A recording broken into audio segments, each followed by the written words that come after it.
Selamat malam, Bu Jun. Jadi ini saya dan Billy akan mempresentasikan mana kerjasama bilateral yang dilakukan oleh Indonesia ke Belanda. Jadi yang pertama di sini ada latar belakang. Kerjasama ini mulai intens antara Belanda dan Indonesia sejak kunjungan Menteri Luar Negeri Republik Indonesia ke Den Haag, Belanda pada Juli 2021, di mana isu kelapa sawit berkelanjutan dibahas sebagai bagian dari agenda bilateral yang lebih luas. Belanda adalah salah satu negara utama tujuan ekspor CPO atau minyak kelapa sawit mentah Indonesia di Uni Eropa, termasuk sebagai hub distribusi melalui pelabuhan Rotterdam. Dan dampaknya saat ini yang diterima oleh Indonesia adalah Indonesia mendapatkan income tambahan dari hasil kerjasama ekspor minyak sawit ini. Dan dampaknya ke Belanda adalah Belanda bisa memenuhi kebutuhan masyarakat mereka tanpa harus melanggar peraturan yang telah ditetapkan oleh negara mereka. Nah, selanjutnya di sini terdapat faktor-faktor yang terjadi. Jadi, yang pertama di sini ada di dalam bidang ekonomi. Kelapa sawit ini menjadi komoditas ekspor utama bagi negara Indonesia yang memberikan devisa yang besar dan bisa membuka peluang investasi negara asing datang ke Indonesia. Nah, karena minyak kelapa sawit ini sangat dibutuhkan oleh negara-negara di Uni Eropa, salah satunya merupakan negara Belanda.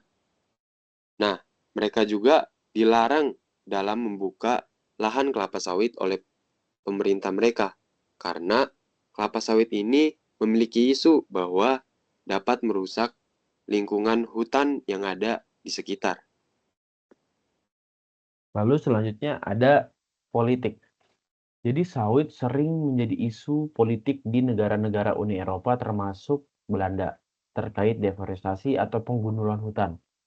Kerjasama ini membantu Belanda dalam memenuhi kebutuhannya tanpa harus melanggar hukum yang ada, karena hukum yang ada di Belanda cukup ketat mengenai penanaman pohon kelapa sawit, karena dianggap merusak hutan dan sumber daya alam yang ada. Nah, lalu yang ketiga terdapat sosial dan budaya. Jadi, banyak masyarakat Eropa yang menganggap bahwa kelapa sawit ini itu dipandang negatif karena isunya yang dapat merusak lingkungan sekitar. Nah, jadi dengan adanya kerjasama ini dapat menjadi tujuan untuk bisa membentuk narasi kelapa sawit berkelanjutan yang bisa memberikan dampak yang lebih positif kepada masyarakat.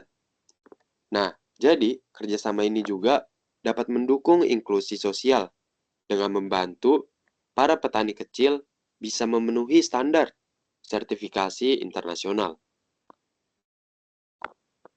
Nah, selanjutnya, tujuan dari kerjasama bilateral ini adalah yaitu bisa meningkatkannya pendapatan dan devisa dari kedua negara. Lalu, bisa memperkuat peran dari negara Belanda yang merupakan pusat dari perdagangan Eropa itu sendiri. Lalu, yang ketiga, dapat adanya mendorong industri pengolahan dan manufaktur dari kedua negara. Lalu, bisa membuka banyaknya lapangan pekerjaan bagi masyarakat yang ada. Lalu, dapat meningkatkan ekspor dan penerimaan pajak dari kedua negara.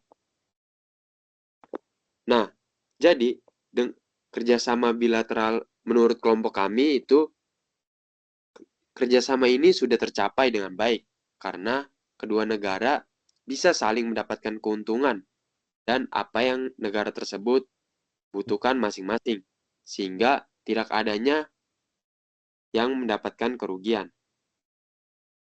Lalu refleksi dari kami, dari kerjasama antar negara yang tercapai tujuannya, hingga kedua negara saling mendapatkan keuntungannya masing-masing, maka kerjasama tersebut pasti akan mendatangkan shalom atau damai dan sejahtera.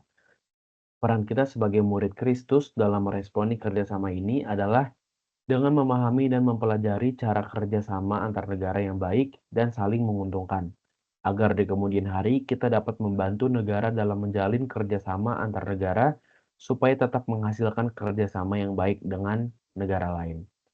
Demikian presentasi dari kelompok kami. Terima kasih Bu Cuyun.